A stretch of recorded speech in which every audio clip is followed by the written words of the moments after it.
Votre doctorat, vous l'avez soutenu avec qui? Qui était votre maître en doctorat? Officiellement, c'était... Pas la peine de le dire. C'était Renoir, mais il est mort avant.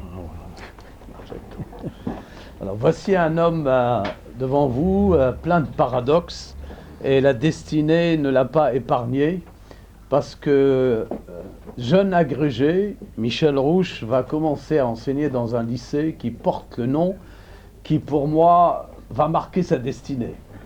C'était Pierre Dailly à Compiègne.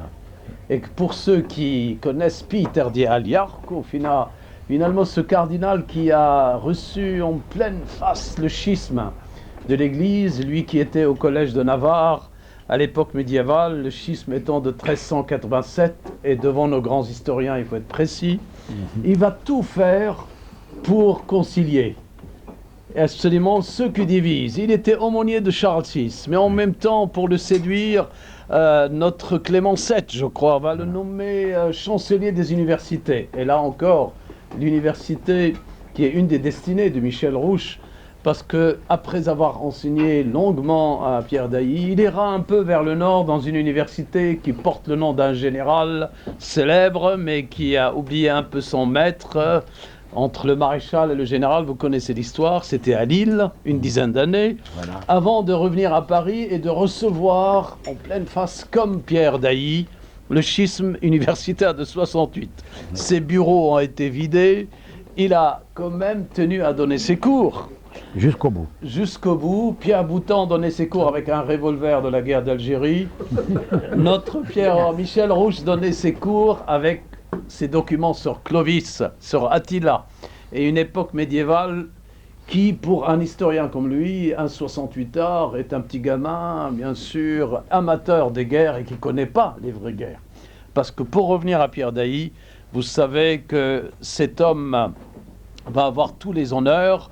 Il va être un des premiers à écrire des pamphlets qu'il appellera Lettres du démon Léviathan, n'est-ce pas, voilà, à une époque. Donc Michel Rouche, l'homme des paradoxes, l'historien des paradoxes, il va vivre cette Sorbonne douloureuse, il vous le racontera lui-même en détail, mais contrairement à nos best-sellers, et Pierre Dailly était un best-seller, plus de 170 ouvrages, il a laissé dans tous les domaines, comme Albert le Grand, astrologie, cosmologie, tout, mais quand même affecté par les papes d'Avignon. Et d'ailleurs, c'est un drôle d'antipape qui va le nommer cardinal, c'est Jean XXIII, oui, n'est-ce pas? Tout à fait. Le nom se répétera 2 fois dans l'histoire parce que l'antipape n'était pas reconnu comme un chiffre, voilà, n'est-ce pas? Reconnu. J'ai dit à André XXIII, notre cardinal à Rome, à la veille de l'élection de François, vous n'avez pas besoin d'être pape, vous êtes André XXIII. Et cardinal avait de l'humour, il m'a dit nommez-moi les 22 qui sont venus avant moi. Et j'étais pas capable. N'empêche, contrairement à Pierre Dailly, Michel Rouche est un auteur paresseux.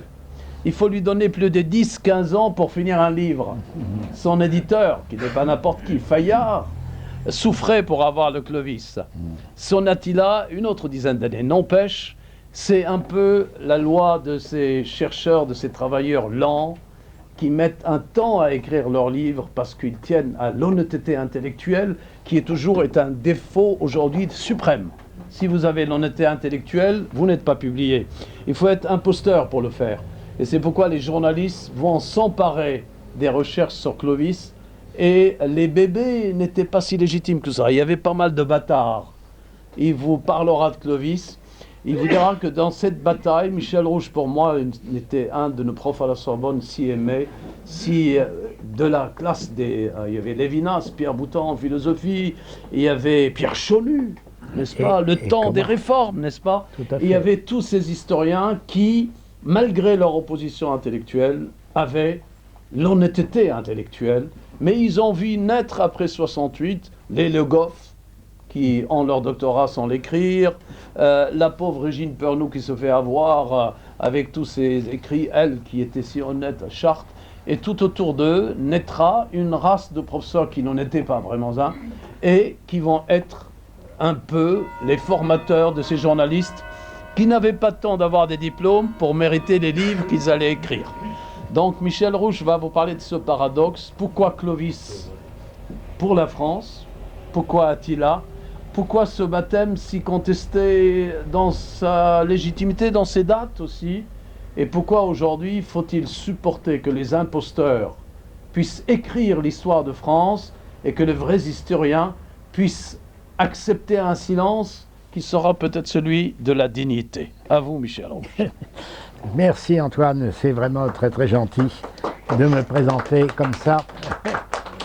Il y a là effectivement un paradoxe, une thèse de doctorat préparée en 14 ans tout en enseignant, ça fait pas mal de temps perdu apparemment.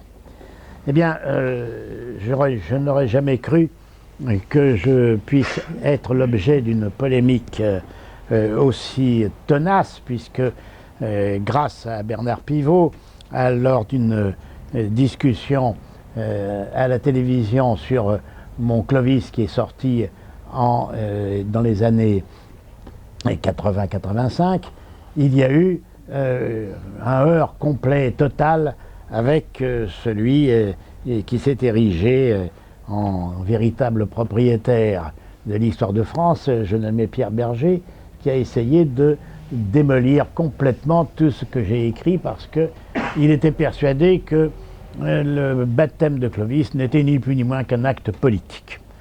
Eh bien non, vous allez voir que ça n'est pas un acte politique, que c'est au contraire une longue discussion intérieure, que c'est un drame personnel qui a traversé la vie de Clovis et qui lui a permis d'aboutir à des résultats qui ont toujours été contestés ou contestables parce que il y a dans une décision de foi, il y a toujours des inconnus. On ne sait jamais exactement ce qui se passe dans le cœur d'un homme qui se convertit. Dans le cas qui nous intéresse, il faut d'abord souligner le fait que l'Empire romain, au début du IVe siècle, est en plein désarroi, en particulier à cause du fait que les Germaniques attaquent l'Empire de tous les côtés et qu'il commence à y avoir, à la suite d'une défaite des Francs saliens devant l'empereur Constantin, une défaite qui a abouti à fixer au sol des Germaniques, des Francs, qui ont été installés avec des dons de terre pour pouvoir vivre. Et cette installation avait pour but, essentiellement, puisque plus personne ne voulait se battre dans l'armée romaine, de trouver chez les guerriers francs des soldats romains. Car le titre de Clovis, chef de bande apparemment, est en réalité un général romain.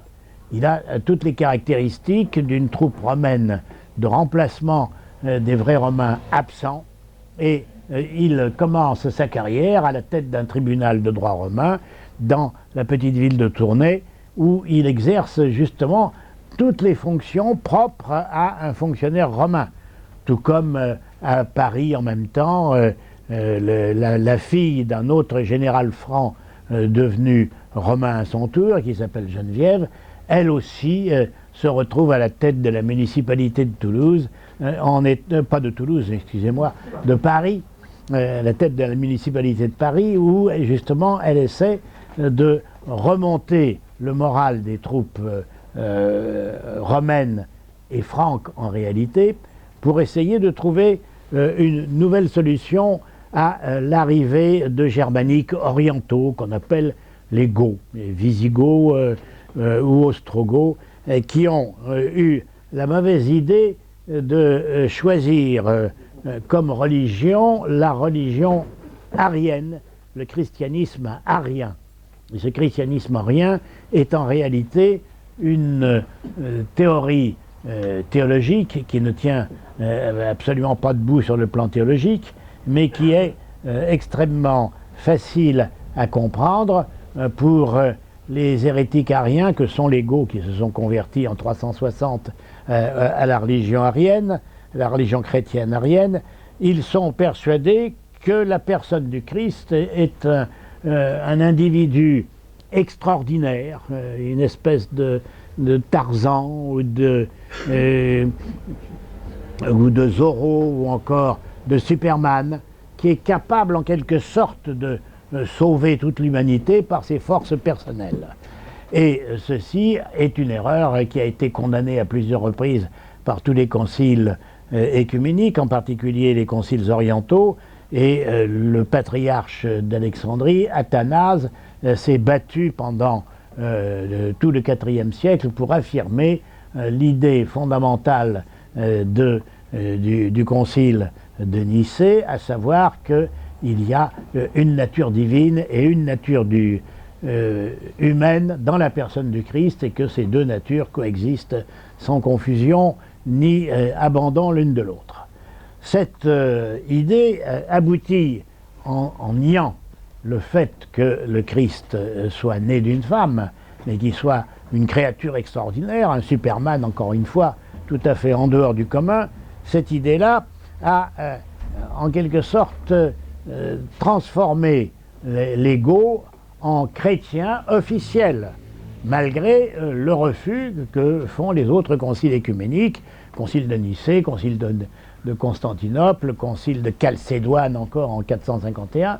Il y a là une affirmation générale qui était extrêmement importante, parce que ça voulait dire que si les deux natures du Christ étaient confondues en une seule, eh bien on risquait d'avoir un individu à la tête de l'Église et qui était un véritable dictateur, imposant ses idées et sa conception de Dieu.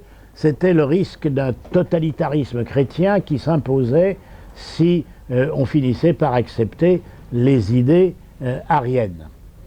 Or, au cours des défaites successives de l'armée romaine, les Francs, qui sont normalement l'armée romaine officielle, puisqu'il n'y a plus d'armée romaine de type ancien. Clovis, qui est général romain, comme le prouve la bague qu'on a retrouvée dans sa tombe à Tournai, qui était sa capitale, Clovis est en quelque sorte l'héritier normal de toute la civilisation romaine, puisqu'il en a les grades et qu'il en a les capacités avec sa troupe, les Francs saliens, qui ont été installés sur des terres vides du nord de la Gaule, et cet homme est considéré comme en quelque sorte le successeur de Rome sur place. Seulement voilà, le reste de la Gaule méridionale a été donné en 418 par l'un des derniers empereurs romains à un général Gaul officiellement romain, à savoir tous les territoires qui se trouvent depuis Poitiers jusqu'à Toulouse et depuis les Pyrénées jusqu'à Bourges. Autrement dit, tout le sud-ouest est tombé aux mains des Visigoths, qui ont été installés et implantés dans ce territoire avec un don de terre permettant de les nourrir et d'en faire des soldats officiellement de l'armée romaine. C'est ce qu'on appelle la pratique de la loi salique, qui, contrairement à ce qui a été dit par la suite, n'était pas une loi interdisant aux femmes d'avoir le pouvoir, mais qui était tout simplement la preuve que les Francs saliens étaient installés sur des terres qui leur appartenaient en tant que soldats romains. Et alors à ce moment-là, on ne pouvait se succéder sur ces terres que de génération en génération, masculine évidemment. Par conséquent, ça voulait dire que les hommes seuls héritaient de la terre salique, ce qui n'empêchait pas le reste des populations franques d'être héritières de Rome et de se considérer comme les successeurs des généraux romains et des empereurs romains qui avaient disparu. Or, cette installation se passe en leur donnant des terres depuis 418 jusqu'à 450-460 à peu près, de telle manière qu'ils aient l'indépendance économique nécessaire pour que leurs troupes et que leurs militaires puissent se battre contre d'autres germaniques qui arrivent de l'Est. C'est le cas en particulier d'une autre population gothique qui s'appelle les Ostrogoths, Les Goths en particulier, dirigés par Théodoric, sont eux des Ariens encore plus convaincus que les Visigoths. Et donc, petit à petit, sous la direction de Théodoric, roi des Ostrogoths, on voit apparaître en Europe occidentale un pouvoir politique germanique de type arien, avec la possibilité pour les rois ostrogoths, en particulier pour Théodoric, qui a même été nommé consul romain, la possibilité pour lui de se retrouver en quelque sorte prétendant à la succession de Rome occidentale et de pouvoir donner en quelque sorte une résurrection à l'Empire romain. Les populations romaines du sud-ouest n'ont pas accepté sur le moment cette transmission d'un pouvoir romain à des Goths ariens. L'arianisme leur a paru extrêmement dangereux, mais c'est surtout les populations locales qui ont protesté contre la possibilité de voir grandir le pouvoir des Visigoths et des Ostrogoths. On peut considérer qu'il y a au moins 3 générations de grands propriétaires romains qui sont partis à l'assaut de l'occupant visigothique pour essayer de restaurer en quelque sorte et l'orthodoxie catholique et l'orthodoxie romaine, le pouvoir politique romain. Et la preuve en est que le premier qui soit en train de se révolter contre les Visigoths, c'est un préfet de la ville, un très haut fonctionnaire romain qui s'appelle Rutilius Namasianus. Rutilius Namasianus a été préfet de la ville à Rome. Or, c'est la plus haute fonction de l'Empire romain, avant la chute de l'Empire romain. Et ce préfet de la ville a été obligé de revenir dans son pays, c'est-à-dire de revenir à Toulouse, étant donné que les Visigoths étaient en train de tout ravager et de détruire ses terres. Et alors à ce moment-là, voyant que son pays était en danger, Rutilius Namasianus a essayé de récupérer ses terres dans le sud de l'Aquitaine, dans le sud toulousain. C'est un auteur païen, c'est ça aussi qui est très intéressant. Il écrit un poème qui s'appelle De Reditutio sur son retour, et ce poème de ce qui précède celui de Sinon Apollinaire, ce poème de Rutilius Namasianus est un véritable panégyrique à l'endroit de Rome. Ce païen chante les louanges de la civilisation romaine et des bienfaits de la culture romaine. Il a des vers absolument extraordinaires. Fecisti unam patriam de unus pagus. Tu as su faire, ô toi, ville de Rome, tu as su faire de plusieurs tribus une seule patrie. C'est là quelque chose de tout à fait original. C'est le premier grand éloge qui est fait des bienfaits de la civilisation romaine par un Toulousain, lui-même étant absolument païen. C'est donc au nom des constatations des bienfaits de la civilisation romaine que Rutilius Namasianus chante en quelque sorte la force de la civilisation romaine et l'imprégnation de la civilisation romaine dans tout le sud-ouest de la Gaule. Ce poème a eu beaucoup de succès par la suite, a été répété par tous ses collègues et tous ceux qui s'occupaient de trouver une solution à cet écroulement du monde romain. Le deuxième auteur qui a pris la suite de Rutilius Namasianus, c'est essentiellement un autre préfet de la ville qui s'appelle Sidon Apollinaire, qui a été auteur de 3 panégyriques en faveur des derniers empereurs romains. On a gardé soigneusement les textes de Sidon Apollinaire dans lesquels il chante la louange des derniers empereurs qui n'étaient pas capables de tenir tête aux Visigoths.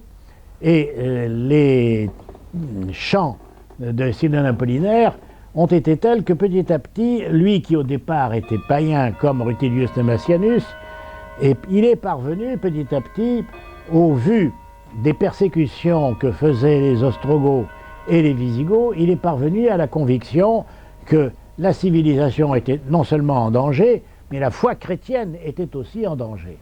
Et alors à ce moment-là, il proteste contre la destruction des églises du sud-ouest par les Visigoths. Il signale que les rois visigoths se débrouillent pour ne jamais donner d'évêques successeurs à ceux qui sont morts, et du même coup, l'Église catholique risque d'être de plus en plus asphyxiée, littéralement, faute de corps épiscopal, en plein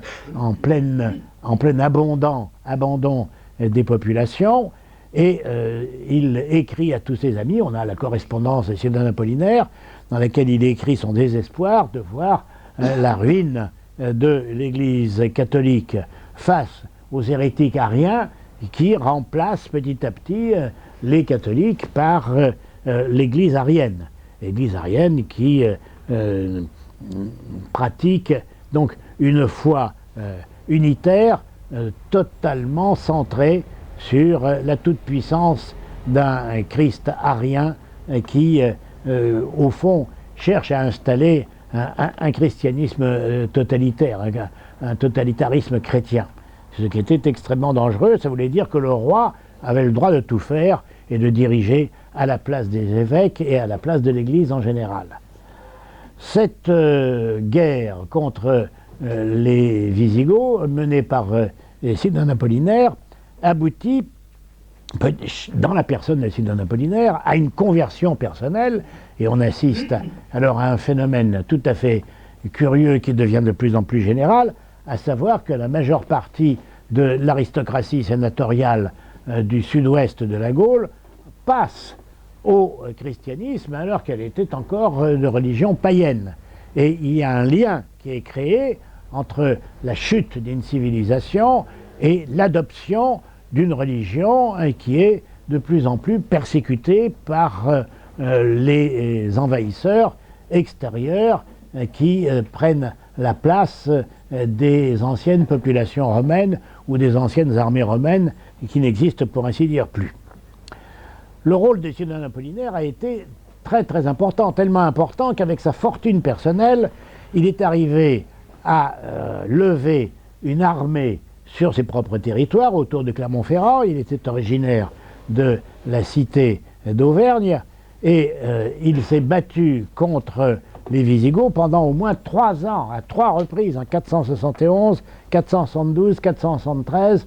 Il bat l'armée visigothique dirigée par le roi Euric et il appelle au secours ses amis en leur disant « mais venez, aidez-moi ».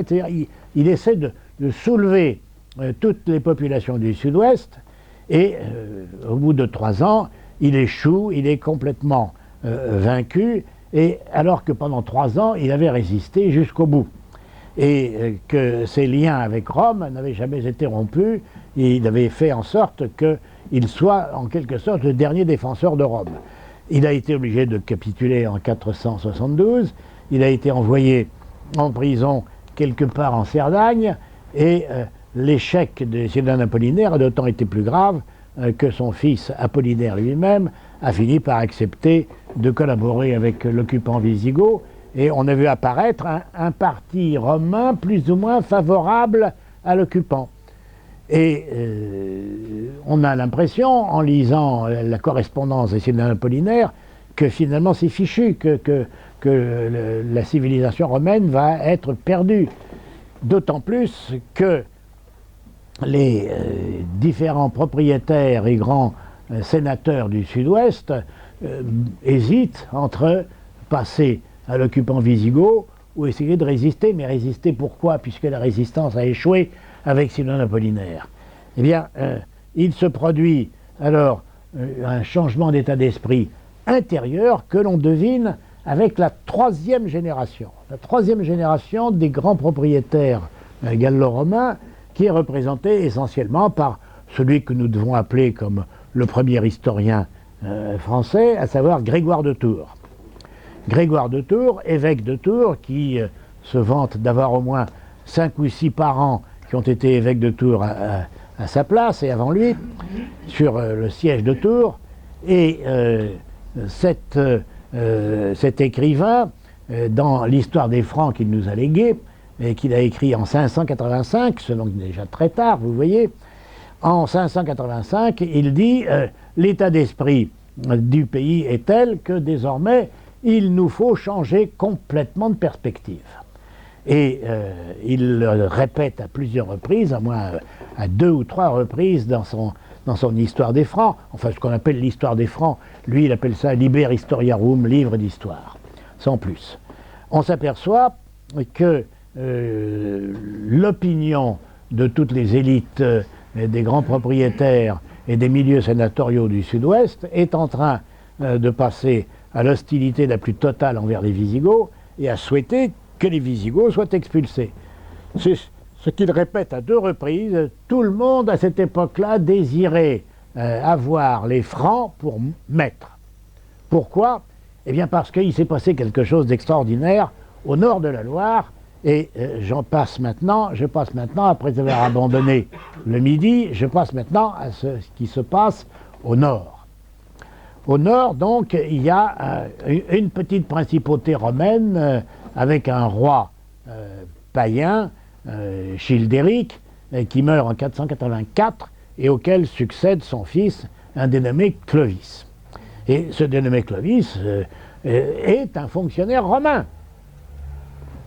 Il dirige le tribunal de la province de Belgique seconde, donc il agit dans un cadre romain, et il soutient au fond toutes les initiatives administratives de Rome. C'est là quelque chose de tout à fait original, tout comme Sainte-Geneviève à Paris soutient la municipalité des Curiales de Paris et fait fonctionner la civilisation romaine, alors même qu'elle est la fille, là aussi, d'un général franc qui a été romanisé. Et voici que ce général romain, Clovis, se trouve alors confronté à un problème tout à fait nouveau, à savoir qu'il est menacé par d'autres peuplades germaniques païennes, en particulier les Alamans, qui envahissent la rive gauche du Rhin et qui menacent très sérieusement les territoires de la partie des Francaliens, le territoire des Francaliens, et il rentre en combat contre Clovis, et ceci est tel qu'on a l'impression qu'il va être battu et qu'il va être écrasé. Or, dans les villes de la province, les villes romaines de la province de Germanie seconde, il y a des partisans, là aussi, de la suprématie romaine, et qui, bien que étant des populations vaincues, sont pour le soutien à Rome.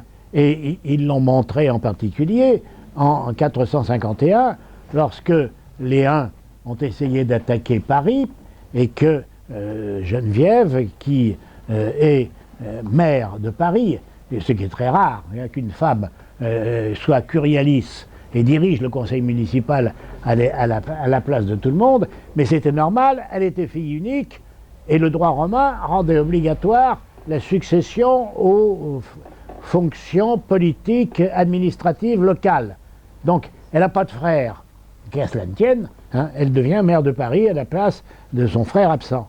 Et là, elle ameute la population contre les Huns qui menacent la ville de Paris, et ceci d'autant plus qu'elle a des liens avec les rois francs qui dirigent la Belgique, la province, la Belgique seconde dans le nord de la Gaule, et donc c'est elle qui rassemble toutes les femmes dans le baptistère de Poitiers, pas de Poitiers, de Paris, et qui convainc les femmes de ne pas partir en exil. Sinon la ville aurait été totalement vidée, etc. Elle leur explique qu'il suffit de rester et de s'enfermer en Paris, étant donné que les Huns n'ont pas de machine de siège, ne sont pas capables d'attaquer la ville de Paris, et qu'il vaut mieux les laisser passer. Et c'est ce qu'elle fait, c'est ce qu'elle obtient, Et vous savez que les Huns, après être passés devant Paris, ont fini par être battus dans la célèbre bataille des Champs Cathaloniques, ce qui a fait échapper le nord chrétien et romain de la Gaule au danger des Huns et qui ont été éliminés par la suite. Donc il y avait déjà un début de résistance auprès des populations romaines du nord, pourquoi pas du Midi. Et il est évident que Geneviève et bien d'autres se disent, mais après tout, il faut que le général qui commande les troupes romaines officielles de l'ancien système romain, il faut que ce général finisse par devenir chrétien. Et il y a une entreprise de christianisation de Clovis, d'abord par Geneviève, puis par toute une série de personnages qui se disent le seul salut du pays, c'est que Clovis accepte le baptême. Cette tentative s'est faite de diverses manières. On n'a pas assez porté attention aux hésitations de Clovis. Il a d'abord été approché par Geneviève, qui a essayé de le convaincre d'accepter le baptême. Et puis comme elle a échoué, elle a attendu avec plaisir et espérance que l'épouse qu'il venait de se choisir chez les Burgondes passerait, puisqu'elle était catholique, ce qui était exceptionnel chez les Burgondes, parce que les Burgondes étaient hérétiques ariens eux aussi, donc il y avait un clan qui, tout à fait par hasard, était catholique, et elle a essayé, vous connaissez toute l'histoire, à savoir de convertir Clovis en lui faisant comprendre que le dieu de Clovis était bien plus efficace que Wotan, le dieu de la guerre des païens germaniques. Et là encore, il faut dire des choses telles quelles, hein, Clovis n'a pas accepté la prédication de Clotilde. Nous savons qu'ensuite, il s'est adressé à un ermite germanique, Saint Vaast, qui était un ermite d'origine germanique, dans la région de Nancy, et qui parlait très certainement l'allemand, alors que à ce moment-là, avec Clovis, ils pouvaient s'entendre, ayant tous les deux le vieil hôte allemand comme langue, et la prédication de Saint Va auprès de Clovis a complètement échoué. Alors Clotilde a essayé de lui envoyer l'évêque de Reims, Rémy. Alors Rémy était un personnage tout à fait à part dans la perspective gauloise de l'époque, puisque l'Église était en pleine déstructuration, on ne savait pas qui trouver comme prêtre, etc. On a trouvé un grand propriétaire romain qui avait 22 ans et qui s'appelait Rémy. Et Clotilde a demandé à Rémy de travailler au corps Clovis pour le faire se convertir au catholicisme et lui montrer les avantages qu'il y avait à entrer dans la foi catholique. Là aussi, ça a été très difficile. Hein, Clovis a répliqué à Rémy, mais qu'est-ce que c'est que tes dieux? Tu comprends, tu me proposes de suivre des dieux qui n'ont aucun pouvoir, qui sont des statues de bois et de fer ou en sculptés dans un métal qui nous prouve qu'ils sont totalement morts. C'est pas avec des dieux en pierre ou en bois que je vais pouvoir être sauvé. Et là aussi, il échoue complètement, ce pauvre Rémy, et pourtant Rémy, sur le plan théologique et sur le plan intellectuel, était le plus fort de tous. Or, après ce nouvel échec, il n'y restait plus qu'une seule solution. Geneviève s'est débrouillée pour finir par convaincre Clovis d'aller à Tours sur le tombeau de Saint-Martin. Martin était décédé en 395, ancien soldat de l'armée romaine, ceci est important à souligner, un soldat qui avait tout fait pour échapper au service militaire, parce que c'était l'époque où les Romains ne voulaient plus se battre. Par conséquent, Martin était en quelque sorte au départ un traître à Rome, alors que héréditairement il était obligatoire qu'il devienne soldat, puisque le métier de soldat était héréditaire dans l'armée romaine. Et alors à ce moment-là, on assiste à ce spectacle extraordinaire que le père de Martin prend Saint-Martin et le livre ligoté aux autorités romaines, en disant voilà le soldat que vous devez mettre dans les rangs des armées romaines. Et malgré cette action qui peut nous paraître à nous assez extraordinaire, Martin a fini par accepter de faire partie de l'armée romaine comme il devait faire partie de cette armée. Il est donc devenu légionnaire dans l'armée romaine et au cours de ces opérations, on s'est aperçu que cet individu était peu commun. D'abord, il cherche surtout à pratiquer la prière quotidienne et à rencontrer la personne du Christ dans ses relations spirituelles. Il est un homme tout à fait en dehors du commun parce qu'on est tout le temps en train de se dire mais qu'est-ce qu'il veut? Pourquoi est-ce qu'il ne se bat pas? Effectivement, Martin s'est débrouillé pour ne jamais se trouver au contact de l'ennemi. Mais en revanche, le soir où à la porte de la garnison d'Amiens, il rencontre un pauvre grelottant de froid et qu'il est frappé par la misère de cet individu, et vous savez la scène célèbre, il prend son épée et coupe son manteau en deux et en donne la moitié à ce mendiant. Et la nuit suivante, on oublie toujours de le dire et de le raconter, la nuit suivante, qu'est-ce qui se passe? Martin, en rêve, voit réapparaître le mendiant et il s'aperçoit que ce mendiant, c'est la personne du Christ. Et ça, c'est l'intuition fondamentale qui a bouleversé totalement la personne de Martin. Martin a dit ce qui compte le plus, c'est suivre nu le Christ nu. Autrement dit, le culte de la pauvreté à outrance, d'une manière qui annonce déjà saint François d'Assise. C'est exactement le même type de conversion qui se produit dans la personne de Martin. Et cette conversion est telle qu'il en garde une idée fondamentale, à savoir, il faut se convertir au christianisme comme Martin. Ce qui, pour les contemporains, est apparu comme étant complètement dingue. Ce type est fou. Et comme disait plus tard Voltaire, vous parlez d'un individu qui fait la charité, il trouve le moyen de couper son manteau en deux, le manteau est fichu, et il en garde la moitié pour lui. Il ne pouvait pas donner le manteau en entier. Donc, personne ne comprend sur le moment.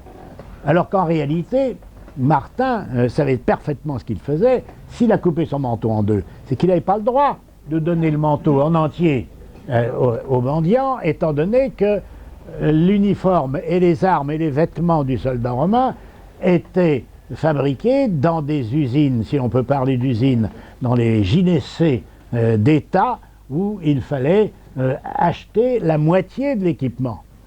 Les soldats romains payaient la moitié de leurs armes, la moitié de leurs vêtements à l'organisation romaine. Et donc, ça prouve une fois de plus que Martin est quelqu'un qui obéit parfaitement à tous les règlements et il accepte de reconnaître qu'il n'est pas le propriétaire complet de son manteau. Il n'en est propriétaire que de la moitié. L'honnêteté personnelle de Martin est ici indiscutable. Et l'apostolat de Martin à travers toute l'histoire du IVe siècle, jusqu'en 395, jusqu'à ce qu'il devienne évêque de Tours et qu'il soit élu évêque de Tours contrairement à tous les règlements. Son élection est parfaitement illégale, mais c'est la foule qui a poussé à la roue pour élire cet ermite, qu'on a sorti de son ermitage du côté de Ligugé et qu'on a amené de force à Tours pour l'ordonner évêque. Et il a été ordonné évêque de Tours, soutenu par la population, et c'est là qu'il a fondé son deuxième monastère, le monastère de Marmoutier. L'influence de Martin devient alors quelque chose de capital. Et autour du tombeau de Martin à Tours, un pèlerinage se multiplie et connaît un succès de plus en plus grand, et les foules vont prier sur le tombeau de Saint-Martin. Et Geneviève dit à Clovis, mais il faut aller voir ce qui se passe auprès du sépulcre de Martin. Et Clovis y va, et là, se produit un phénomène qui le renverse complètement. Lui qui ne croyait pas à tout ce qu'on lui avait dit jusque-là, est absolument ahuri de s'apercevoir que sur le tombeau de Martin, il y a des malades, il y a des pauvres qui sont guéris. Et le peuple chrétien, le spectacle du peuple chrétien qui croit en la divinité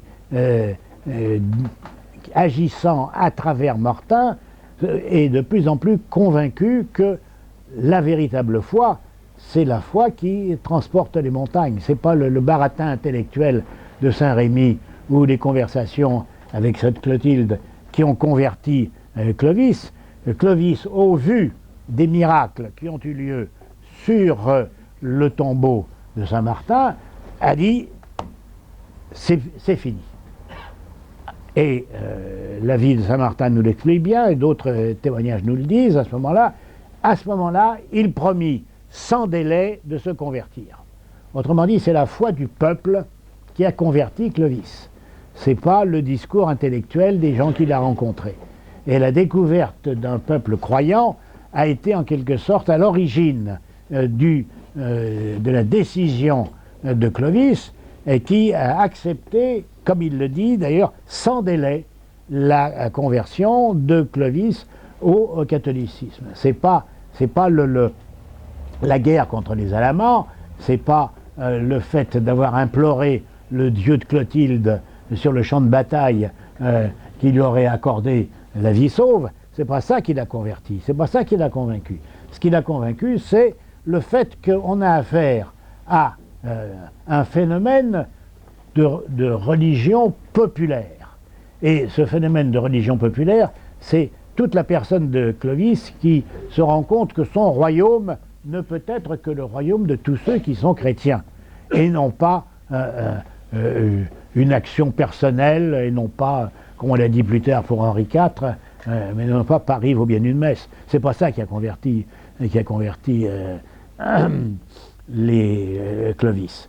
Clovis est un homme extrêmement astucieux, comme dit un autre de ses biographes, qui a compris où était la véritable foi et où était la véritable conversion et la véritable attirance vers la divinité et la communauté, en quelque sorte, d'un peuple à créer. Donc, il revient évidemment à Saint-Rémy et aux évêques qui ont survécu à travers les persécutions, et en particulier, il parvient à réunir une vingtaine d'évêques autour de saint Avit, évêque de Vienne, et saint Avit nous a laissé une lettre sur le baptême de Clovis, lettre écrite directement le jour du baptême de Clovis. Il a changé la date du baptême, car d'habitude, la liturgie baptismale de l'Église paléochrétienne, cette liturgie fixait le baptême des adultes au dimanche de Pâques. Là, il a changé, il a abandonné le dimanche de Pâques comme lieu de célébration et comme date de célébration du baptême. Il a décidé que ce baptême était une nouvelle naissance, natalis, c'est-à-dire Noël. Et c'est Avit qui a choisi le jour de Noël comme jour du baptême de Clovis. Et si on lit bien le texte, ce qu'on ne lisait pas jusqu'alors, on s'aperçoit, selon l'expression de David, que la main multiple des évêques est à béni, etc. Qu'est-ce que c'est que cette histoire de main multiple? Ça veut dire qu'il y avait plusieurs évêques présents au baptême, qu'il n'y avait pas que Rémy, et que par conséquent c'était un acte général des évêques survivants, parce qu'il y a une vingtaine d'évêques, et normalement il devait y en avoir au moins 80 ou 90, puisque les évêchés avaient déjà été créés au début du 5e siècle. Donc c'est avec une poignée de survivants que le baptême de Clovis a eu lieu le 25 décembre, et le 25 décembre, à quelle date? Alors c'est là le problème que l'on me jette à la figure en me disant que je me trompe complètement. Je suis en désaccord complet avec cette vision et cette explication. Jusqu'ici, la date convenue par tous les historiens antérieurs, c'était la Noël 496, en interprétant plus ou moins les fragments de texte qui nous restent. Or, si on examine bien, les différents textes qui ont été utilisés, en particulier les vies de saints, dont j'ai déjà parlé, vie de Saint-Va, vie de Saint-Rémy, etc., etc. On peut être beaucoup plus précis. D'abord, les textes que l'on a, contrairement à ce qu'a prétendu l'école historique allemande, sont des textes authentiques. Les historiens allemands, dans la perspective du baron Stein, qui a créé la grande collection des Monumenta Germaniae Historica, qui sont en quelque sorte la Bible des historiens au point de vue documentation, eh bien, avec les historiens allemands qui avaient une vision hyper critique des textes, ces historiens protestants luthériens étaient intimement persuadés que tous les textes paléochrétiens étaient des textes complètement faux, complètement pervertis par la manière stupide et stupidement cléricale d'interpréter les textes. Et les historiens allemands avaient décrété que tous les textes qu'on avait étaient la plupart du temps des textes faux, à commencer par ce texte abracadabrant qui s'appelle le Testament de Saint-Rémy, avec une centaine de noms d'évêques libérés par Saint-Rémy, et avec tous les noms des évêques. Quel est le crétin qui a inventé ça, disait-il. L'embêtant, c'est que, heureusement pour les historiens français et pour les autres historiens qui ont suivi, ce sont des Anglais qui ont prouvé que le texte du Testament de Saint-Rémy, il y a quelques années, est absolument authentique. Parce que les noms germaniques des évêques achetés par Rémy sur le marché aux esclaves sont authentiques, on les retrouve ailleurs, etc. Donc on ne peut pas inventer des noms de cette manière-là, puisque ce sont des noms en vieil haut-allemand, et qui prouvent effectivement que Rémy avait au moins une centaine d'évêques, au moins une centaine d'esclaves personnels qui lui appartenaient. C'était un très grand propriétaire. Et en plus, c'était la même chose pour les hectares de vignes dont il était propriétaire. Et il nous parle de la manière dont il cultivait les vignes, car Saint-Rémy est un père des vignes. Et cet homme, grand propriétaire rural, tout comme Simeon Apollinaire à la génération précédente, ou tout comme Rutilius Damasianus, faisait partie de cette couche des grands propriétaires agricoles gallo-romains qui avaient transformé le pays et qui avaient fait du pays un pays extrêmement riche sur le plan agricole. Donc on a affaire à des documents authentiques qui nous permettent d'aboutir à des précisions plus grandes dans la datation des événements du baptême de Clovis. On disait que jusqu'ici c'était 496. Ça ne me paraît pas coller exactement avec les documents, et j'ai proposé, et je continue à proposer, Mordicus comme date du baptême de Clovis, une date qui correspond avec la conversion de Clotilde, puisque c'est à Tours, le 11 novembre 492, que Clovis a dit à Tours « J'accepte le baptême sans délai ». Le texte de la vie d'un autre saint contemporain prouve que Clovis a dit « Ça suffit, j'ai assez traîné comme ça », donc le 11 novembre 496 est en quelque sorte réfuté par le choix qu'il a fait lui-même d'une autre date. Et il a choisi comme date 499 pour plusieurs raisons. Je n'ai pas le temps de vous expliquer en long et en large quelles étaient les prophéties apocalyptiques de l'époque où l'on était persuadé que le monde romain allait disparaître, que la fin du monde était proche, et que finalement le monde allait se renouveler complètement en l'an 500. Alors si le monde va se renouveler en l'an 500, l'importance du baptême devient capitale. Le 25 décembre 499, il faut à tout prix que Clovis soit baptisé, parce qu'à ce moment-là, la fin du monde n'aura pas lieu.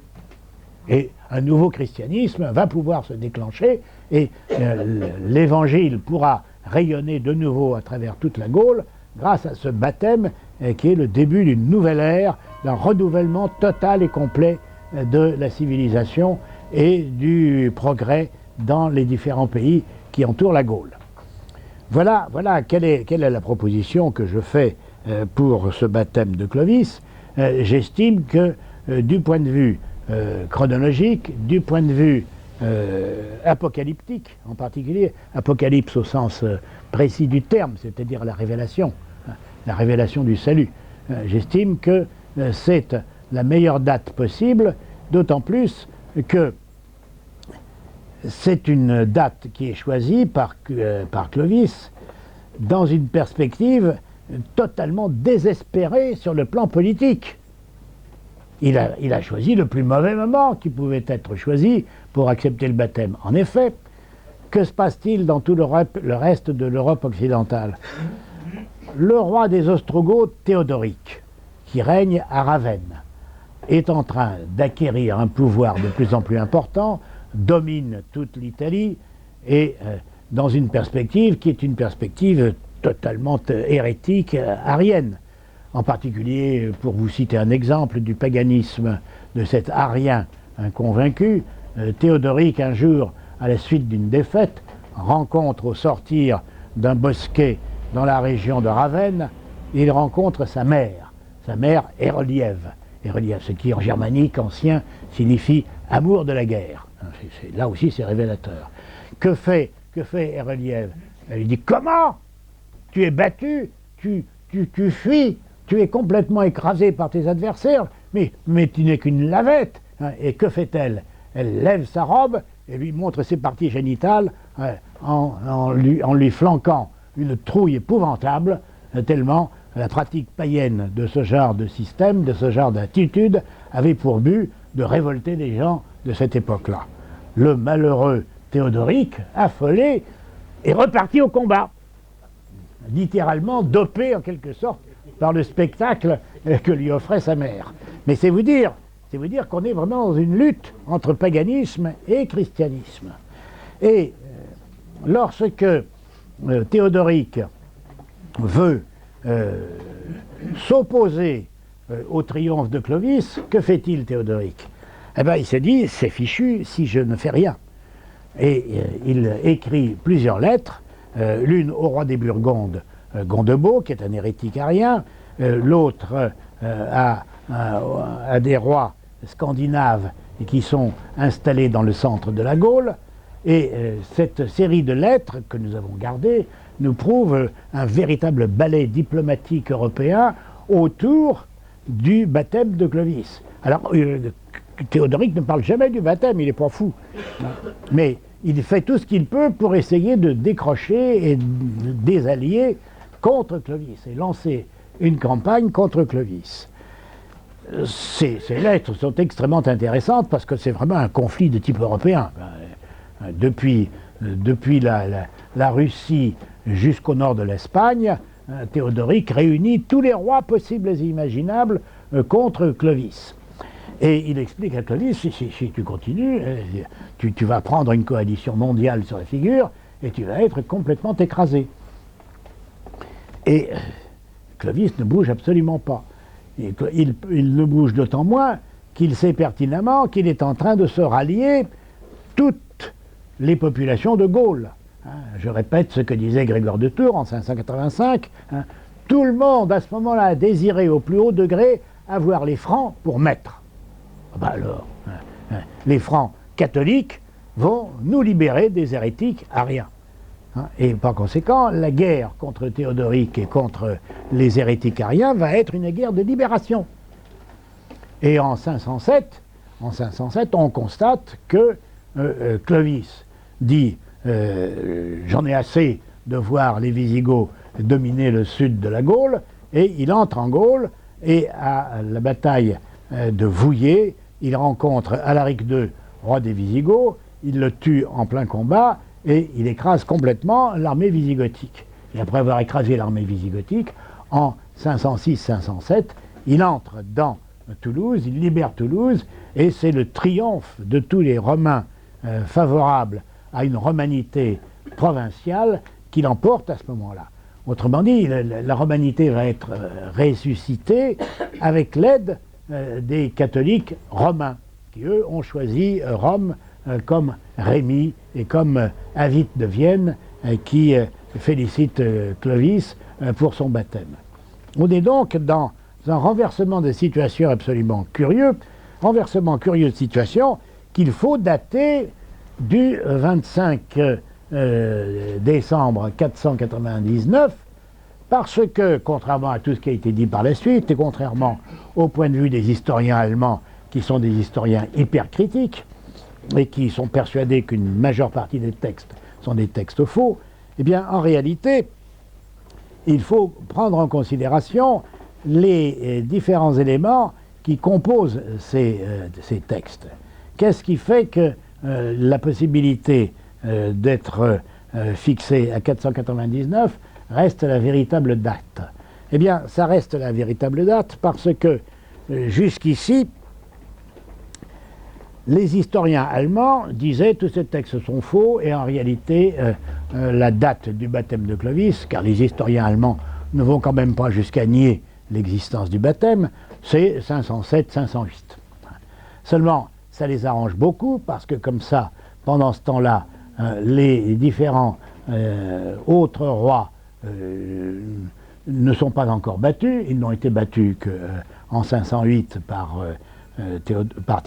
Clovis contre Théodoric, donc ça leur fait l'économie d'une victoire personnelle de Clovis, et surtout ils se rendent compte qu'il est en train de se constituer une puissance politique nouvelle qui occupe non seulement le nord de la Gaule, où se trouve Sainte-Geneviève qui dirige toujours Paris, et le sud, le midi, vient de tomber aux mains de Clovis.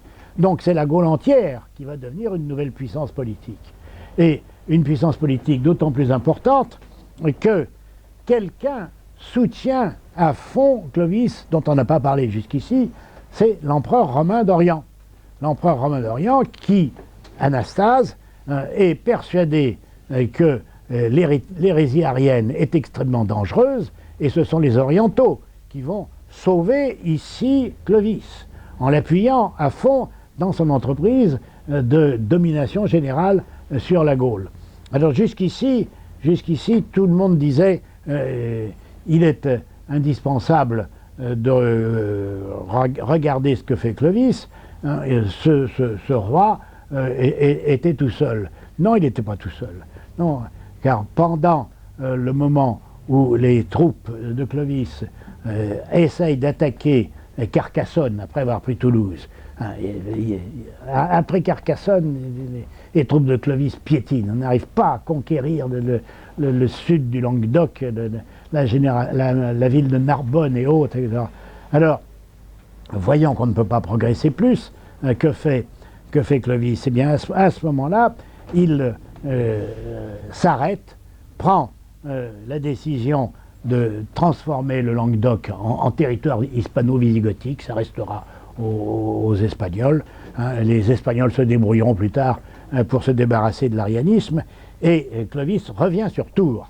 Toujours Saint-Martin. C'est toujours Saint-Martin de Tours qui est là. Saint-Martin, où on va vénérer la moitié du manteau de Martin qui a été sauvé. Cette moitié qu'on a mis dans un édifice qui est installé et emmené à Paris, et la chape la chape de Saint-Martin s'est mise dans une petite église qu'on appelle une chapelle. C'est là l'origine du nom de la chapelle. Et la chapelle de Clovis, plus exactement de Martin, dans la ville de Paris, va être le palladium de toute la Gaule. Toute la Gaule va se retrouver sous la protection de la puissance de prière de Martin. Martin qui a voulu rassembler tout le monde autour de la prière. Donc c'est un point fondamental, et c'est justement au moment où les troupes de Clovis reviennent à Tours et que Clovis vient remercier Martin de l'aide qu'il a reçue pendant sa campagne, eh bien c'est à ce moment-là que Clovis reçoit de l'empereur romain d'Orient, qui s'appelle Anastase, il reçoit les insignes de consul et de patrice. C'est-à-dire que la Rome orientale reconnaît à Clovis sa suprématie romaine. Il est le restaurateur de Rome dans l'Occident. C'est cela que personne n'a voulu voir et que les historiens allemands cachent soigneusement en disant, après tout, hein, c'est un petit roi barbare qui a triomphé, mais pas du tout, pas du tout. C'est quelqu'un qui a été missionné en quelque sorte par l'empereur romain d'Orient, et l'empereur romain d'Orient qui a suivi tous le pedigree et tous les efforts de saint Athanase pour sauver l'orthodoxie à Alexandrie et à Constantinople, eh bien, l'empereur romain d'Orient est persuadé que l'orthodoxie va être sauvée avec Clovis, et qu'un nouvel Orient et un nouvel Occident chrétien vont pouvoir s'entendre et vivre en quelque sorte dans la restauration la plus complète, et l'espoir que désormais le christianisme va être la religion de tout l'ancien monde romain et du nouveau monde romain composé de barbares convertis. Peu de temps après, en 502, les Burgondes se convertissent de l'arianisme au catholicisme, etc., etc. Donc le Clovis a en quelque sorte posé les bases d'un monde nouveau. Et il a complètement changé le monde occidental en lançant une expérience politique totalement nouvelle, puisque désormais le royaume des Francs est un royaume catholique sous sa direction, même si les pratiques royales de ses enfants et de ses successeurs sont encore imprégnées de paganisme. Je n'ai pas le temps de vous expliquer tout ça, on n'en finirait plus. Il n'empêche que le pas décisif est donné, la christianisation de la Gaule va pouvoir commencer, et l'évangélisation de la Gaule va pouvoir être menée jusqu'au bout, étant donné que c'est à ce moment-là que les hérétiques ariens sont expulsés. Alors évidemment, ils se réfugient en Espagne. Ils se réfugient en Espagne, et en Espagne, ils continuent à pratiquer l'arianisme jusqu'à ce que, en 589, le roi Récared abandonne l'arianisme et devienne catholique. L'Espagne n'est devenue catholique qu'en 589. Mais en 506, le royaume franc, lui, était officiellement catholique. Ça ne veut pas dire que toutes les populations étaient totalement catholiques à ce moment-là. Il a fallu du temps, et il y a eu encore, et il y avait encore beaucoup de païens dans le territoire de la Gaule. Donc, vous le voyez, c'est une histoire qui me paraît tout à fait méconnue et qui a besoin d'être mise en valeur, parce que l'effort de Clovis, la conversion personnelle de Clovis, qui est une lente découverte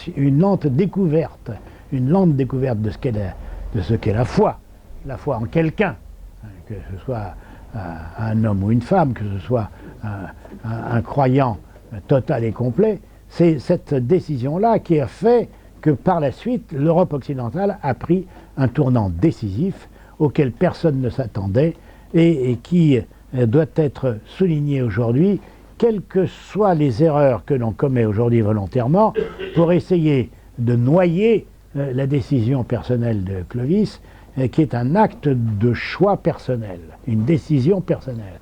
Ce n'est pas un calcul, c'est vraiment une décision, et c'est cette décision qui caractérise un peu le catholicisme français. Alors évidemment, les catholiques de 1896 ont prêté le flanc à la critique, ils n'ont pas su s'y prendre, et ils ont dit, lorsque la chronique de l'époque disait « Oui, vous n'êtes pas des bons chrétiens, vous obéissez à un souverain étranger, le pape à Rome, etc. » Comment ont fait les catholiques de 1896? Mais pas du tout. Nous sommes catholiques, et le baptême de Clovis, c'est le baptême de la France. Alors, mais sur le plan historique, c'est faux. C'est pas le baptême de la France, c'est le baptême d'un homme. Et le baptême d'un homme qui a été suivi petit à petit par des conversions d'homme à homme, de proche en proche, hein, car la conversion est un acte de liberté personnelle.